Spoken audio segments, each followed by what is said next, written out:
Once you kill a man for revenge, there's no going back. A voice in your head sang over and over. That was awesome. Who are you? Drebin. Detective Frank Drebin. Thanks. Police Squad has always been the elite of the elite.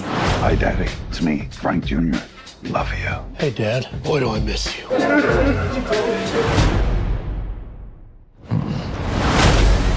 And you, Frank, are the best of the best. I need a bathroom. I need this one immediately. There's a line, man. Police business.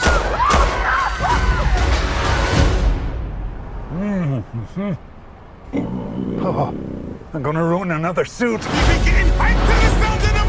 Over here, Lieutenant. I think someone murdered my brother. Please, take a chair. Thank you. I'll find them. This is what I do. Says you served 20 years for man's laughter. You mean manslaughter? Must have been quite the joke.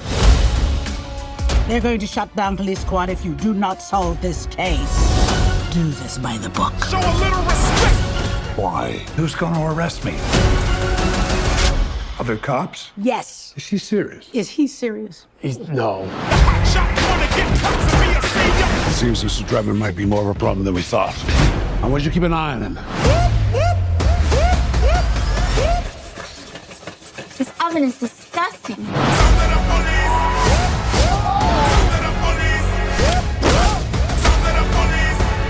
Rest assured, I won't stop until I've found justice. What do you want, little one? Your ass.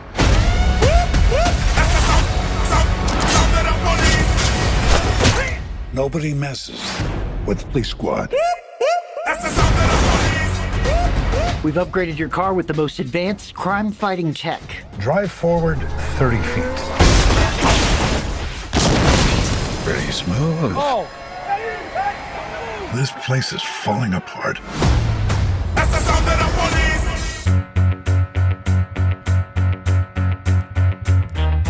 Every day I'm gonna be watching, and the same day I'm gonna be talking about a movie I've never ever seen. Some I'll be watching on my laptop, some on my tablet, some on my TV, and some of them I'll see on the big screen. It's movie month time, what a way to make a podcast. Yes, it's all month long, from the 1st of June to the last. I will watch a film and then I will talk about it. It's 30 movie days of fun, 'cause there is no June 31.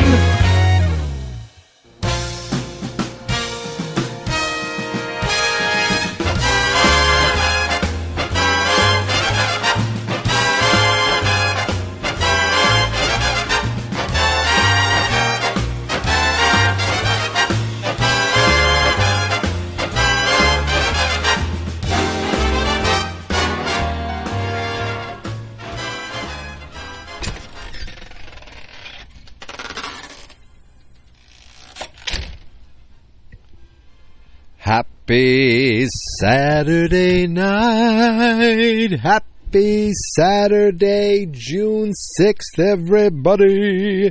Yes, it is June 6th, 2026, which means it is the 6th day of movie month, which means for the 6th day in a row, I watched a movie I've never seen before, and I'm here podcasting about it to you right now, and I am sitting outside on my back deck, so there's no takebacks, there's no editing, as I am just going to go for it, full force, talking tonight's movie, which was the 2025 reboot, remake, legacy sequel, I don't know what you want to call it, The Naked Gun. So, now I realize for the 6th day in a row, I've watched nothing original, nothing that wasn't based on something or part of a larger universe. We're talking Star Wars, we're talking Marvel, we're talking Conjuring, Marvel again, then you got Scream, and then now we have The Naked Gun.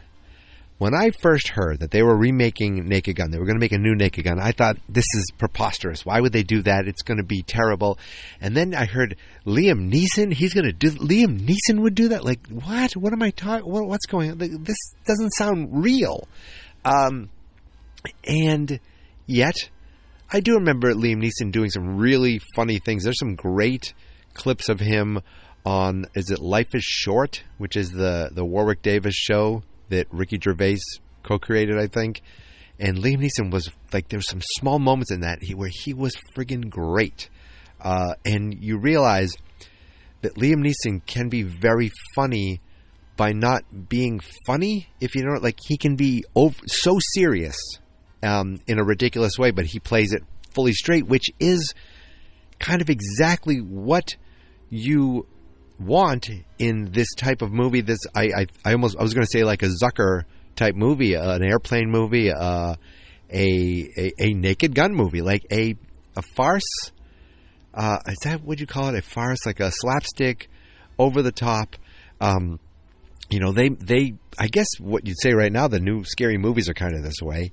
But growing up, it was Airplane, it was, you see, Hot Shots, and the Naked Gun movies. Those were the big ones. Then there was some, like, a reboot of these in the 2000s. They started making not another teen movie and then not another superhero movie, and they started just making worse and worse ones with such specific references to that time and that year that the jokes wouldn't even make sense anymore. And I think some of the scary movies might have been like that. Like, I remember really liking the first scary movie, maybe seeing the second one in the theater, and that might have been it. I don't think I ever went on from there. And the new one looks very similar to those, and I'm not sure. I think it's going to do well, but I don't think it's going to be good. And yet, this movie, everything I heard, I was pleasantly surprised at how well received it was.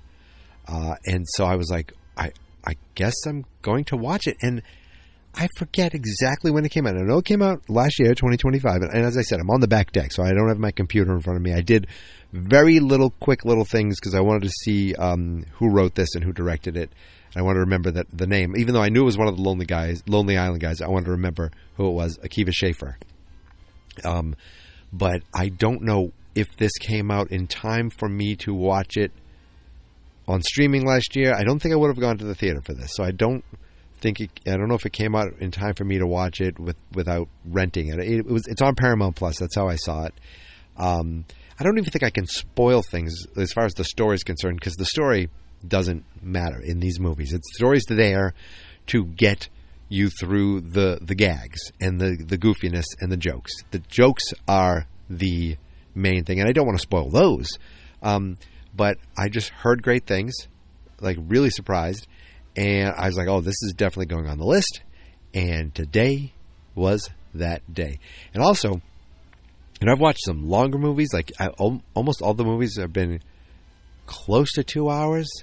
I think Scream might have been the shortest one, and this one clocked in a little under 90 minutes. So it was a lean, swift, silly comedy that I was just looking forward to. I was so excited to just sit back and watch a short, quick, dumb comedy, and I was laughing my ass off in multiple moments.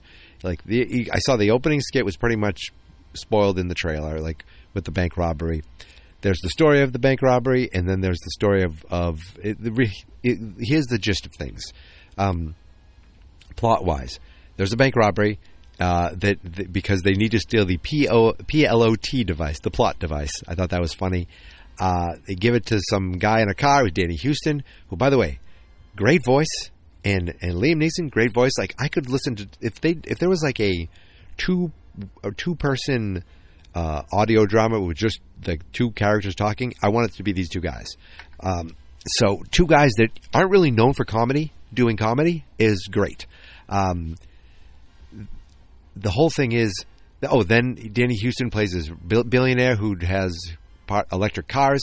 Some dead body shows up in an electric car. They come to find out there's a connection between the two stories, and the guy who died in the car is the brother of a mystery writer who's played by Pam Anderson, who, by the way, was pretty great in this. Pretty good. Like, she knew the assignment. She was funny. It never felt like. It just never felt like it didn't fit. Like, I don't know if that makes sense. She just was perfect in the role, and I like to see her doing something like this. You know, I like to see her like she was like, I don't know if it was nominated for a Golden Globe, was The Last Showgirl. Like, she's been getting a little more respect as being an actress and not just being, hi, I'm Pam Anderson, you know, married to rock stars and being in Playboy magazine and having videos out there, if you know what I mean. Like, she is in this as a legit part of the movie, and she pretty much was pretty great, you know. She and Frank Drebin, of course. Oh, it's Frank Drebin Jr., of course. So I love that they didn't just say, here's a whole new story. We're just going to do the same thing over, and like the old stuff never happened. Here's the new stuff, you know, a la Ghostbusters. Again, I think I hate to pick on this movie because I didn't hate it, the 2016 Ghostbusters, which I can't believe is 10 years ago already. But if they just made it, I always said I would have liked it more if it wasn't like, hey, here's a whole new Ghostbusters. That old stuff, that doesn't matter. This is the new timeline, the new thing.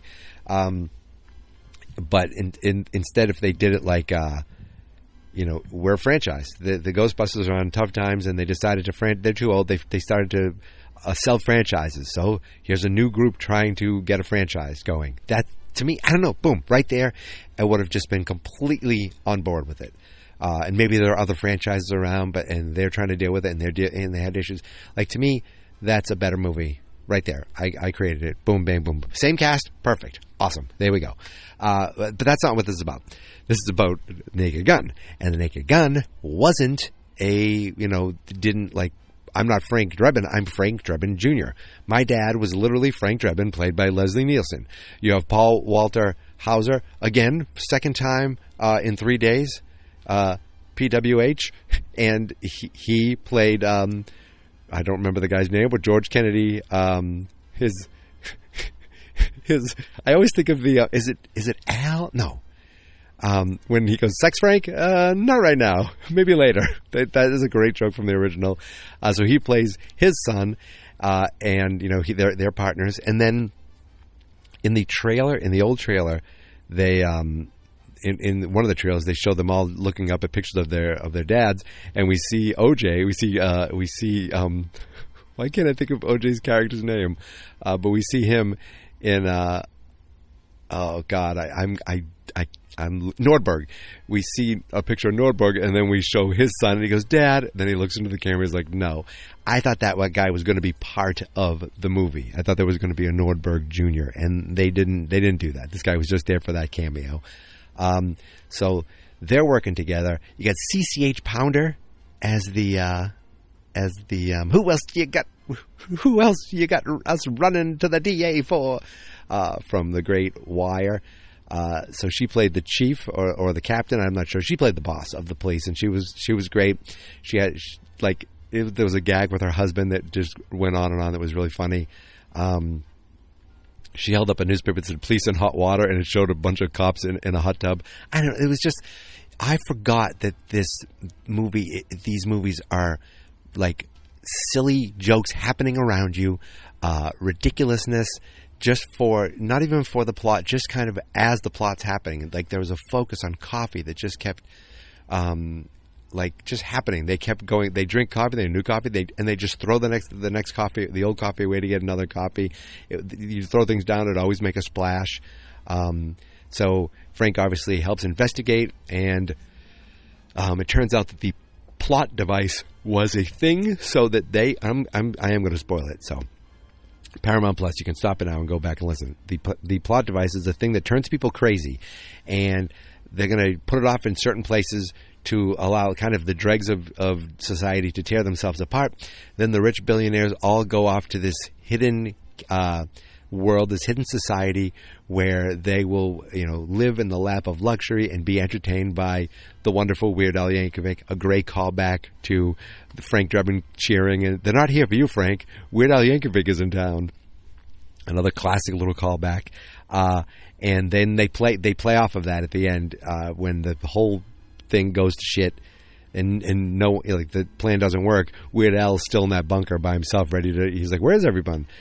So they saved the day. They obviously saved the day. And I laughed out loud in multiple moments. And one of them was the final fight between Danny Houston and Liam Neeson. It was just, I don't know, I rewound it like 3 times to watch that part.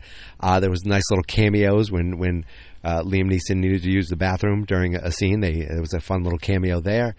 They didn't do exactly the thing where Frank Drebin Sr. was a terrible driver. Like, he couldn't park. He'd always hit garbage cans. But the Frank Drebin Jr. is a terrible driver, but he just ran over people. He ran over things. At one point, I think he fell asleep. He woke up and he's on the sidewalk hitting like guardrails and people are jumping out of the way. And he's like, what are all these people doing in the street? What has happened to this place? Everything's gone to hell. Now, I don't know the age difference between Leslie Nielsen and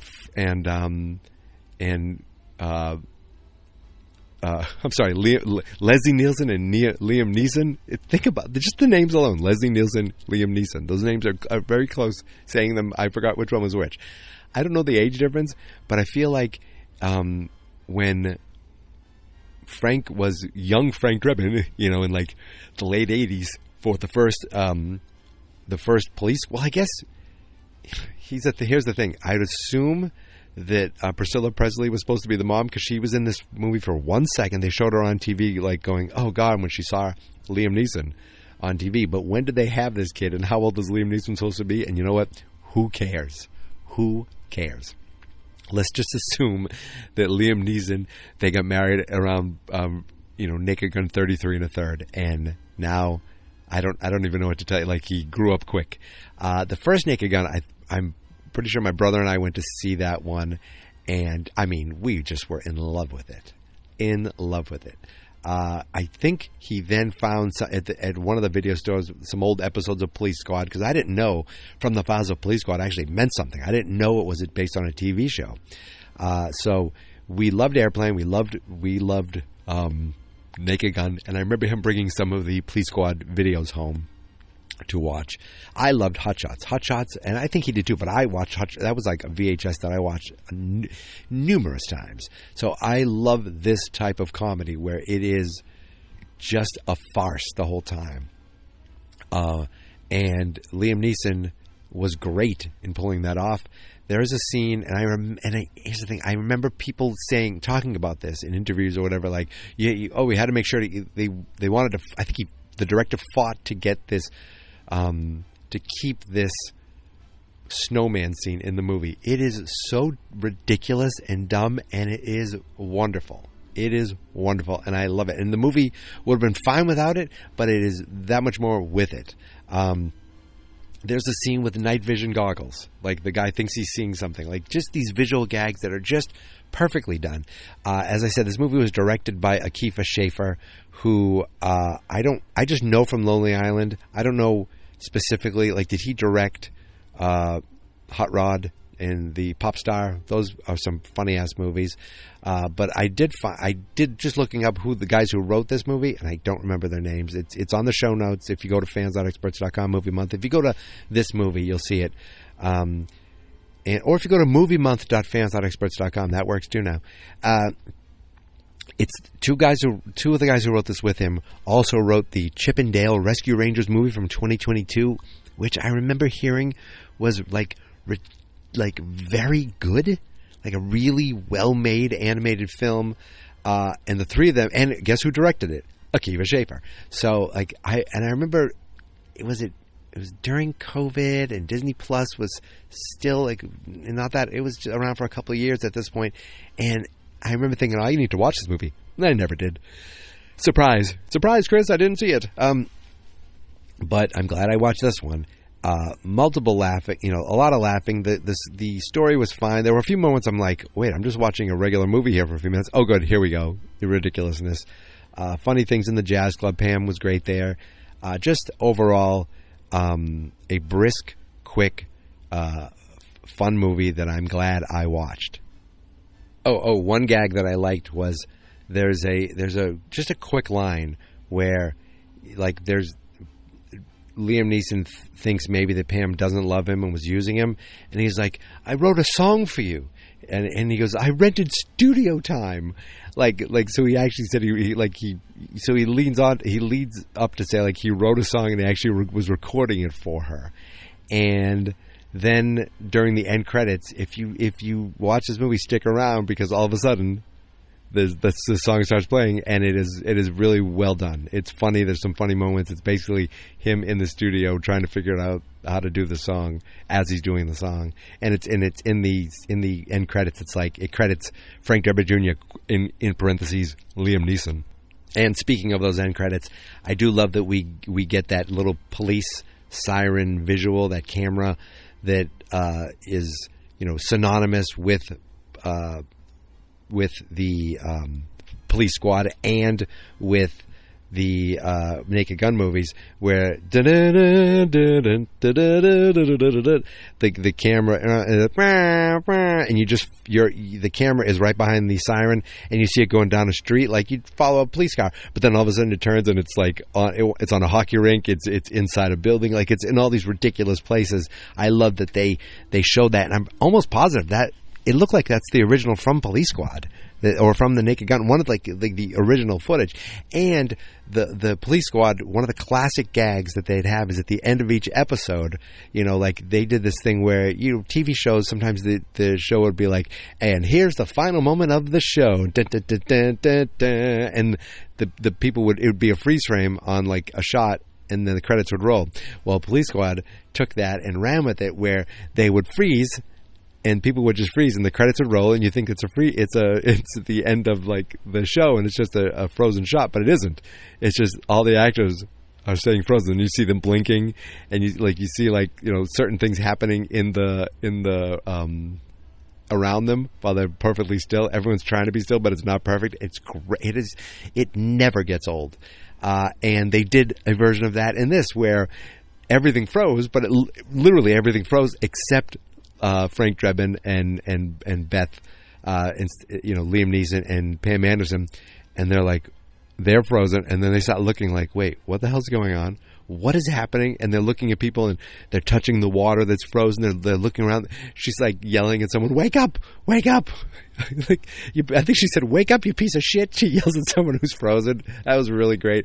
And then they look, and they're like, "What the hell's this?" And they see words on the screen, and they touch them. They're like, "What do you got? What are you looking at? Like, who's out there looking at us?" At this point, they're looking right in the camera, and then Frank Drebin, winds up and punches the screen, and then shatters, and then the credits keep rolling. I mean, just like a perfect way to honor the gags of the old movie with some, fresh ones. And I would say fresh gags, just well done, dumb gags.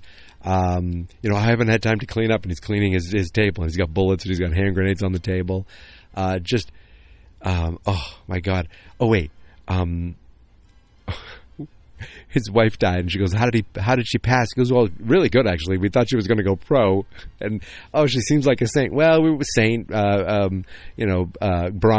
We were thinking of any team, just no one but the Browns. Like, just so many, and they're jokes that they're not at anyone's expense. They're saying them to each other in the most earnest way, and the other person's hearing it and like, okay, all right, understanding. Like, that's what makes these movies great. It's the seriousness of everyone with the ridiculousness of what they're saying and what they're doing. That's it. And I think that's it. I think I've covered it. I put some bugs. I'm outside, and I'm in a little sweatshirt, but I got shorts on, and my legs get the shit beaten out of them. And my wife very sweetly went on Amazon, the Amazon website, which is Amazon.com, and she ordered not bug spray, but cream. That's like, I guess, bug cream, whatever you'd call it, anti-bug stuff. Seems to be working right now. Now, I didn't put it on my feet, but I haven't noticed anything. But I think normally I would wake up, be scratching and itching. But right now, I think I'm in good shape. So unless tomorrow I feel like shit, and then all of a sudden you'll see a very bad product review on that website. I don't know why I'm saying this, but I am outside on the deck, and it's so peaceful and quiet. But my neighbor just came out and got their dog in, I think, and it's like the way our house is set up, my backyard is facing their backyard. They're up on a hill at an angle. But if they could hear me talking about, the other night they might have heard me talking about Fantastic Four, and right now they could hear me talking about Police Squad, Naked Gun, and they'd go in the house and they'd be like, man, the neighbor really likes Paul Walter Hauser movies.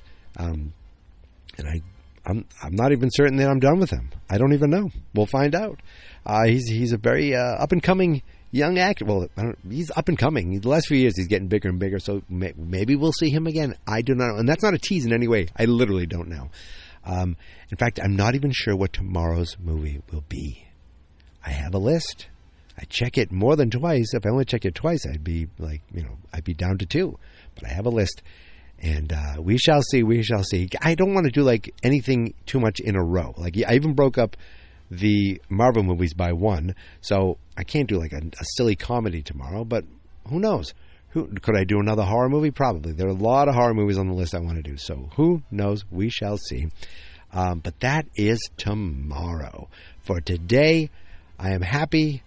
I am glad I chose this movie, and I am done. But I will be back tomorrow. Until then, my friends, you can find me on all the socials at Geek Mentality, except TikTok. We've been over this.